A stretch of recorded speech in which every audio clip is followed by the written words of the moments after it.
And it goes a little something like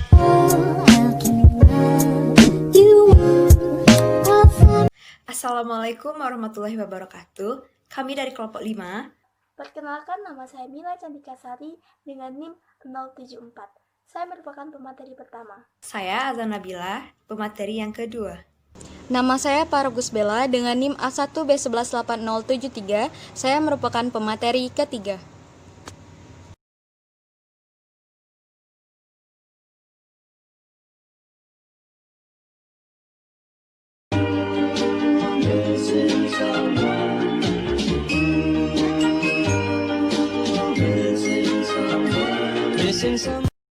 Baiklah, di sini saya akan menyampaikan materi mengenai langkah umum dalam produksi ujaran. Nah, dalam proses ini dibagi menjadi 4 tingkat. Tingkat yang pertama pesan, tingkat yang kedua fungsional, tingkat yang ketiga proporsional, dan tingkat yang keempat fonologi. Nah, pada tingkat pertama yaitu tingkat pesan, pembicara mengumpulkan nosi-nosi dan makna yang ingin disampaikan. Nah, contohnya saja pada contoh 6 terdapat kata Tuti sedang menyuapi anaknya. Nah, nosi-nosi dalam benak pembicara antara lain ada seseorang, dia adalah wanita, dia telah menikah, dia sudah memiliki anak, dia melakukan perbuatan dan perbuatannya adalah menyuapi anaknya. Nah, tingkat yang kedua yaitu tingkat fungsional. Nah, pada tingkat ini ada 2 proses yang dilakukan. Yang pertama yaitu memilih bentuk leksikal yang sesuai dengan pesan yang akan disampaikan dan informasi gramatikal untuk masing-masing bentuk leksikal tersebut. Nah, untuk proses yang kedua yaitu memberikan fungsi pada kata-kata yang telah dipilih. Nah, proses ini berhubungan dengan sintaksis dan juga fungsi gramatikal. Nah, tingkat yang ketiga yaitu tingkat proporsional. Nah, pada tingkat ini diurutkan bentuk-bentuk leksikal yang dikeluarkan. Nah, pengurutan ini bukan berdasarkan jajaran yang linear, tetapi pada kesatuan makna yang hierarkis. Nah, apabila sudah terjadi proses fungsional tadi, maka selanjutnya dikirim ke tingkat fonologi yang nanti hasil akhirnya akan berbentuk bunyi. Nah, materi yang selanjutnya yaitu rincian produksi ujaran. Nah, mari kita lihat satu persatu agar lebih rinci. Nah, yang pertama yaitu perencanaan produksi wacana. Nah, wacana tersendiri dibagi menjadi 2, ada wacana monolog dan ada wacana dialog. Nah, perbedaan utama dari kedua wacana tersebut terletak pada interaksi antara pembicara dengan pendengar. Nah, mari kita ulas tentang wacana dialog dan wacana monolog. Nah, unsur wacana dialog ini terbagi lagi, ada unsur latar bersama. Nah, konsep latar bersama di sini merujuk pada anggapan bahwa pembicara maupun interlokutornya sama-sama memiliki praposisi yang sama, yaitu pengetahuan yang sama. Nah, contohnya saja pada contoh 6, di situ terdapat percakapan antara Vivi dan Amrul. Nah, latar bersama yang dimiliki oleh Vivi dan Amrul adalah teman mereka yaitu Bram. Nah, jadi di sini Vivi berasumsi bahwa Bram di sini Vivi berasumsi bahwa Amrul kenal Bram dan juga sebaliknya. Amrul berasumsi bahwa Vivi kenal dengan Bram. Maka pengetahuan ini dijadikan latar bersama. Nah, yang selanjutnya yaitu unsur perbuatan bersama. Nah, yang dimaksud dengan unsur perbuatan bersama atau joint action ini adalah bahwa baik pembicara maupun interlokutornya melakukan perbuatan yang pada dasarnya mempunyai aturan yang sama yang diketahui oleh keduanya. Nah, salah satu contoh perbuatannya adalah pada contoh 6 tadi, pada kalimat pertama, Vivin berkata halo kepada Amrul dan juga dibalas hal personalia. Nah, pada unsur personalia ini minimal harus ada 2 partisipan, yakni pembicara dan interlokutornya. Nah, interlokutornya ini adalah orang yang diajak bicara. Namun tidak mustahil juga ada pendengar yaitu side partisipan, yaitu orang lain yang ikut serta dalam pembicaraan itu. Nah, di samping itu personila juga mencangkup partisipan yang mempunyai akses terhadap apa yang dibicarakan oleh pembicara dan interlokutornya. Assalamualaikum warahmatullahi wabarakatuh. Saya Azan Nabila dengan NIM A1B118075.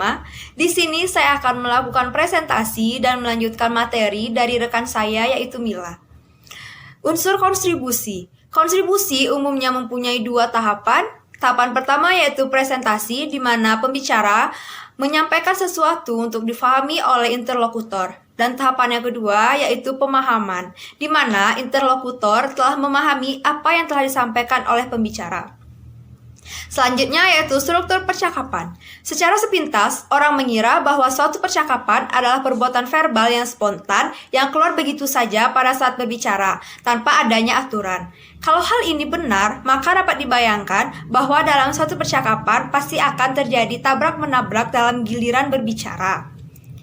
Aturan yang dikemukakan oleh Sachs dan kawan-kawan pada tahun 1974 lebih merupakan teori yang ideal karena dalam kenyataannya banyak terjadi penyimpangan. Orang tidak selalu menunggu giliran berbicara, apalagi pada saat mereka bertengkar atau berselisih paham. Interlokutor dapat mengisi kata yang pembicaranya lupa. Dalam percakapan tatap muka, bisa saja tanda giliran itu berupa anggukan kepala, gelengan, atau lirikan mata saja. Selanjutnya, wacana monolog. Berbeda dengan wacana dialog, wacana monolog umumnya mempunyai satu partisipan, yaitu orang yang berbicara itu sendiri. Tentu saja, wacana seperti ini tidak memiliki aturan yang sama dengan aturan untuk dialog. Pada monolog, orang umumnya mengikuti pola narasi tertentu. Dari segi informasi yang akan diberikan, orang memilah-milah mana yang layak dimasukkan dan mana yang tidak. Perencanaan produksi kalimat. Dalam perencanaan produksi kalimat, ada 3 kategori yang perlu diproses. Yang pertama yaitu muatan proposional, yang kedua muatan ilokusioner, dan yang ketiga struktur tematik. Muatan proposional, pada kategori muatan proposional berbicara menentukan proposisi apa yang ingin dinyatakan. Contohnya, seorang ibu yang menyuapi anaknya, mengunjungi orang sakit, menuai padi, dan sebagainya. Dalam proses ini ada beberapa hal yang perlu diperhatikan. Yang pertama, pemilihan peristiwa atau keadaan. Dalam suatu wacana yang akan terujar dalam bentuk kalimat-kalimat, kita memilah-milah peristiwa atau keadaan itu menjadi ikhwal yang seolah-olah terpisah-pisah. Orang juga pada umumnya mengikuti cara penyampaian yang paling sederhana, kecuali kalau memang ada alasan untuk berbuat lain. Tidak mustahil bahwa prinsip kesederhanaan ini dilanggar karena adanya suatu pengertian umum yang berlaku pada masyarakat. Seperti wacana berikut ini. Anak yang ketabrak itu dibawa ke rumah sakit. Dokter bedah segera mengoperasinya. Ayahnya hanya bisa menunggu dan berdoa. Sementara itu, ibunya berkonsentrasi penuh. Dari wacana ini, orang tidak akan cepat mengira bahwa dokter bedah tadi adalah ibu dari anak yang ketabrak tadi. Pengertian ini muncul karena tidak mempunyai asumsi bahwa dokter bedah pada umumnya adalah pria. Karena itulah, maka kadang-kadang orang melanggar prinsip kesederhanaan. Manusia juga pada umumnya bertitik tolak pandangnya dari segi yang positif ke segi yang negatif. Orang umumnya menganggap sesuatu yang positif itu lumrah, sedangkan yang negatif itu tidak lumrah. Dengan dasar prinsip yang universal ini, orang umumnya akan memakai kalimat berapa tingginya sih pacar barumu? Bukan berapa pendeknya sih pacar barumu, untuk menanyakan tinggi badan seseorang. Muatan ilokusioner. Setelah muatan proposional ditentukan, pembicara menentukan muatan ilokusionernya, yakni makna yang akan disampaikan itu akan diwujudkan dalam kalimat seperti apa. Di sini peran tindak ujaran muncul. Suatu maksud dapat dinyatakan dengan kalimat representatif dan kalimat direktif. Dalam konteks rencana berpergian, kalimat berikut bukanlah suatu pertanyaan tetapi suatu ajakan. Kenapa nggak berangkat sekarang saja? Pembicara mempunyai banyak pilihan cara untuk mengungkapkan apa yang ia ingin sampaikan. Cara mana yang ia pilih dapat dipengaruhi oleh berbagai faktor yang pada umumnya berkaitan erat dengan kedudukan sosial, perbedaan umur, hubungan kekerabatan, dan derajat keakraban antara pembicara dengan interlokutornya. Sekian materi dari saya. Materi selanjutnya akan disampaikan oleh rekan saya, yaitu Farah Gusbella. Assalamualaikum warahmatullahi wabarakatuh. Nama saya Farah Gusbella dengan NIM A1B118073. Saya akan melanjutkan materi sebelumnya tentang perencanaan produksi kalimat. Nah, kategori yang perlu diproses selain muatan proposisional, muatan ilokusioner, yaitu adalah struktur tematik. Nah, struktur tematik sendiri berkaitan dengan penentuan berbagai unsur dan kaitannya dengan fungsi atau sematik dalam kalimat. Pembicara dapat menentukan mana yang akan dijadikan subjek dan mana yang akan dijadikan objek. Nah, dalam pemilihan ini akan menentukan apakah kalimat tersebut pasif ataupun aktif. Perencanaan produksi konstituen. Nah, setelah perencanaan kalimat selesai dibuat, turunlah si pembicara ke tataran konstituen yang membentuk kalimat. Di sini dipilihlah kata yang maknanya tepat seperti apa yang kita kehendaki. Seandainya nih, jika referennya adalah seorang pria, kalau dia benci orang itu, pilihan kata yang dia pilih mungkin adalah si brengsek atau si bajingan itu. Sebaliknya, jika pembicara adalah pengagum pria itu, bisa saja pilihannya adalah si tampan. Nah, tampak bahwa untuk merujuk kepada satu referen yang sama, pembicara tidak dapat memakai satu kata yang sama. Dia terpaksa memakai kata yang berbeda-beda sesuai dengan situasinya. Materi selanjutnya ialah hubungan antara komprehensi dan produksi. Orang dapat meretrik kata hanya bila dia telah menyimpan kata itu dalam memori dia sebelumnya. Dengan kata lain, suatu kata dapat diproduksi hanya bila telah ada komprehensi sebelumnya. Karena itu, masalah produksi tidak dapat dilepaskan dari komprehensi. Bahkan dalam penelitian-penelitian mutakhir, produksi merupakan cermin balik dari komprehensi dengan tambahan proses-proses tertentu. Pada komprehensi, orang menerima input untuk kemudian disimpan dalam memorinya, sedangkan pada produksi, kata yang tersimpan itu dicari kembali untuk kemudian diujarkan. Untuk mencari kata itu, tentu saja diperlukan proses eliminatif dengan memanfaatkan fitur-fitur yang ada pada kata itu, baik itu semantik, sintaksis, maupun fonologi. Kiranya itu saja materi yang dapat saya sampaikan. Terima kasih atas perhatiannya.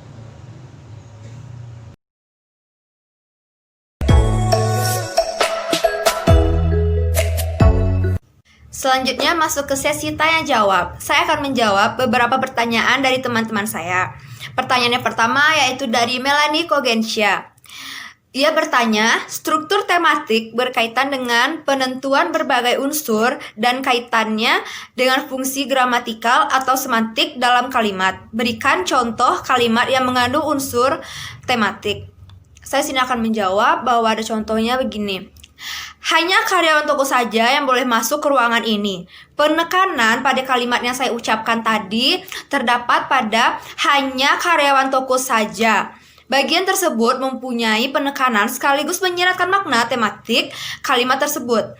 Yang dimana makna tematik di balik kalimat itu yaitu bahwa ruangan yang ada di toko itu hanya boleh dimasuki oleh karyawan toko saja, sehingga orang-orang yang bukan karyawan toko dilarang untuk masuk ke ruangan itu. Pertanyaan berikutnya dari teman saya Hikmatul Rasida. Ia bertanya, apa yang dimaksud dengan kalimat representatif serta berikan contohnya. Kalimat representatif adalah tindak tutur yang mengikat penuturnya akan kebenaran atas apa yang diujarkan. Jenis tindak tutur ini kadang-kadang disebut juga dengan tindak tutur asertif. Contohnya, penduduk desa ini memiliki 1.350 jiwa. Informasi indeksalnya diucapkan oleh seorang kepala desa kepada seorang petugas sensus penduduk. Tuturan tersebut dalam tindak tutur representatif karena tuturan mengikat penutur akan kebenaran tuturannya. Penutur bertanggung jawab atas apa yang diujarnya. Kebenaran tuturan itu diperoleh dari fakta lapangan yang ada. Sekian dari saya, terima kasih. Di sini saya akan menjawab pertanyaan dari Vina Puspitasari. Pertanyaannya adalah, dalam struktur percakapan ada istilah orang ketiga dalam percakapan. Nah, sebagai orang ketiga, apa yang harus diperhatikan saat berada di dalam percakapan? Nah, saat berada di dalam percakapan, orang ketiga harus memperhatikan topik dan juga waktu berbicara antara pembicara dan lawan bicara yang kedua. Nah, apabila dalam percakapan itu, orang ketiga boleh berbicara apabila orang kedua sudah tidak berbicara dengan orang pertama. Maka, seperti yang dicontoh pada materi struktur percakapan, ada percakapan antara petugas penanya, Ali dan Cupi. Nah, Cupi di sini berperan sebagai orang ketiga. Apabila penanya bertanya kepada Ali dan Ali tidak bisa menjawab, maka Cupi lah yang mengambil alih. Seperti itulah. Ya, jadi orang ketiga tidak boleh memotong perkataan dari orang pertama dan orang kedua. Nah, orang ketiga ini juga bisa menggunakan isyarat anggukan atau iya atau mengerti apabila percakapan antara orang pertama dan orang kedua telah selesai. Nah, selanjutnya pertanyaan yang nomor 2 dari Fitra Edi Susanto. Nah, bahasa rujukan pada orang kedua tunggal yang berupa kamu atau engkau diganti dengan kata bapak atau ibu untuk menunjukkan rasa hormat, dan oleh kata saudara untuk menunjukkan rasa netral atau hubungan formal. Faktor yang menentukan kata mana yang dipilih umumnya adalah kedudukan sosial, umur, hubungan, kekerabatan, dan keakraban. Nah, pertanyaan adalah, apakah kata pronominal tersebut masih berlaku jika lawan bicara lebih dari satu? Nah, menurut saya, apabila lawan bicara itu lebih dari satu, maka kata ganti untuk orang tersebut adalah kata ganti orang kedua jamak. Nah, kata ganti orang kedua jamak adalah kalian. Nah, sedangkan apabila kita sedang berbicara kepada orang yang memiliki kedudukan sosial, umur, hubungan kekerabatan, dan yang lebih tinggi dari kita, maka kan tidak sopan apabila kita berbicara menggunakan kata kalian. Maka di sini apabila kita berbicara dengan orang yang lebih tua atau orang yang lebih dewasa dan orang yang memiliki kedudukan sosial dan umur yang lebih tinggi daripada kita bisa menggunakan kata sapaan bapak-bapak atau Saya akan mencoba menjawab pertanyaan dari saudari Alma Tiara dengan NIM A1B118098. Pertanyaannya, pada makalah kelompok 5 terdapat kalimat satu referen yang sama, pembicara tidak dapat memakai satu kata yang sama. Tolong jelaskan. Jawaban dari pertanyaan saudari Alma dapat dilihat pada buku halaman 132 dan 133. Pada poin 2.3 perencanaan produksi konstituen. Setelah perencanaan kalimat selesai dibuat, turunlah si pembicara ke tataran konstituen yang membentuk kalimat itu. Di sini dipilihlah kata yang ingin kita kehendaki. Seandainya referennya adalah seorang pria. Apabila orang itu benci sama referen ini, pria ini, maka kata yang ia pilih kemungkinan adalah si brengsek atau si bajingan itu. Sebaliknya, jika orang itu menyukai pria tersebut, maka pemilihan kata yang ia pilih ialah si tampan itu. Dengan demikian, kalimat yang merujuk pada referen yang sama dapat diujarkan seperti tuh si brengsek datang atau tuh si tampan datang. Nah, dapat terlihat bahwa satu referen mempunyai julukan yang lebih dari satu. Ialah suatu hal yang biasa. Contoh lain ialah Insinyur Soekarno misalnya bisa dirujuk sebagai Presiden pertama Republik Indonesia, proklamator bangsa, pendiri Partai Nasional Indonesia, penentang gigih penjajahan Belanda, penggemar wanita, ayah Presiden Megawati, dan sebagainya. Mana yang dipilih oleh pembicara tergantung pada makna yang ingin disampaikan. Nah, tampak bahwa untuk merujuk kepada satu referen yang sama, pembicara tidak dapat memakai satu kata yang sama. Dia terpaksa memakai kata yang berbeda-beda sesuai dengan situasinya. Baiklah, pertanyaan selanjutnya dari saudari Rizka Febriana dengan NIM A1B118107. Pertanyaannya, perbedaan komprehensi dan produksi pada hubungan antara komprehensi dan produksi. Baiklah, jawaban dari pertanyaan saudari Rizka itu dapat dilihat pada buku halaman 139 pada poin ketiga, hubungan antara komprehensi dan produksi. Bock dan Level 1994, Bock dan Grifton pada tahun 2000 menyatakan bahwa produksi merupakan cermin balik dari komprehensi dengan tambahan proses-proses tertentu. Pada komprehensi, orang menerima input untuk kemudian disimpan dalam memori, sedangkan pada produksi, kata yang tersimpan itu dicari kembali untuk kemudian diujarkan. Nah, di sini dapat diketahui dengan jelas bahwa perbedaan komprehensi dan produksi. Nah, komprehensi itu kata-kata yang disimpan, lalu produksi itu kata yang disimpan tadi, kemudian bagaimana caranya untuk diujarkan. Baiklah teman-teman, terima kasih telah menonton video ini. Semoga materi yang telah kami berikan bermanfaat untuk teman-teman. Saya Paragus Bella mewakili rekan saya meminta maaf apabila ada kata-kata yang salah atau jawaban yang tidak sempurna, karena kesempurnaan itu hanyalah milik Allah Subhanahu wa taala.